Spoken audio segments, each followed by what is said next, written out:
Wednesday, the 15th of April 2020. Good morning, and thank you for joining us for a new edition of the local news. In the headlines, 6 COVID-19 patients cured. President apologizes for close gathering in Flora. Water theme park for the zoo, and barbers and nail stylists also affected by COVID-19 pandemic.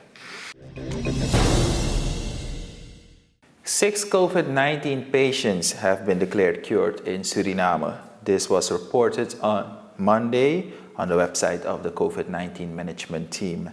Last week, 4 people were declared cured, including the French ambassador Antoine Yoli. After the Easter weekend, 2 more have been added to the list. On the COVID-19 website, the number of infections in Suriname is still at 10. This means that for the past 2 weeks, no new contamination cases have been registered. However, there are concerns about further spreading of the virus. This has to do with the situation at the borders with French Guiana and Guyana. The checkpoints are bypassed by persons who enter the country illegally.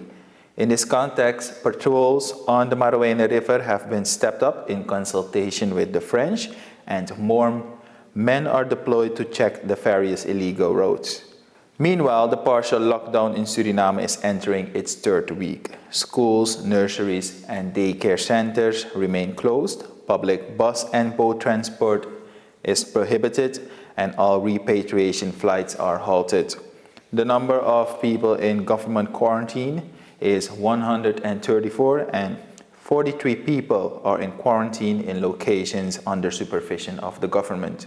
The next COVID-19 update by the management team is today, April the 15th, in the Congress Hall, and it will be live on the STVS on channel 8.2. President Desiree Bouterse has apologized to the Surinamese people and the COVID-19 management team for the video of him that went viral in the weekend.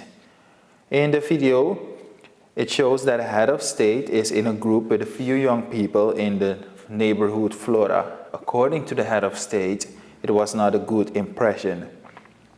The president says that he is aware that gatherings of more than 10 people are not allowed, and that is also why it was certainly not a good example, according to the president. The Parramatta Zoo will have its own water theme park in the near future.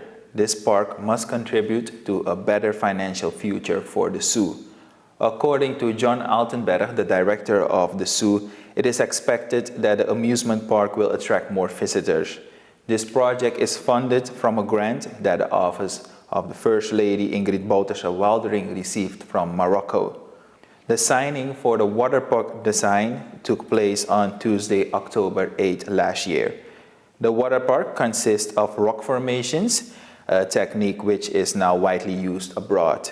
The park is called Werepai, named after the cave formations that were discovered on Kuala Masamutu a few years ago. In addition to rock formations, the park will also be equipped with slides and hills, while there will be a miniature of Noah's Ark.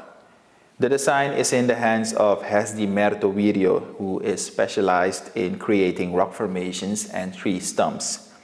Director Altenberg says that with the arrival of the amusement park, a new impetus is given to the Parramatta Zoo. The COVID-19 pandemic also affects the work of hairdressers and nail stylists in Suriname. This group comes into close contact with their customers, and it is difficult for them to carry out their job. In both professions, it is required that you have to touch a person, so it is necessary to take extra precautions. Health should be taken into account in addition to looking good. Given the lockdown situation, these entrepreneurs also have to deal with adjusted working hours. Last-minute haircuts or ladies who do their nails are not possible anymore during the lockdown. Adjusted opening hours also result in reduced earnings, and the fixed expenses of entrepreneurs continue to increase, which makes the situation more difficult for them. That is all for the local news for today. Tomorrow we'll be back with a new edition. Head back. Until then, bye-bye.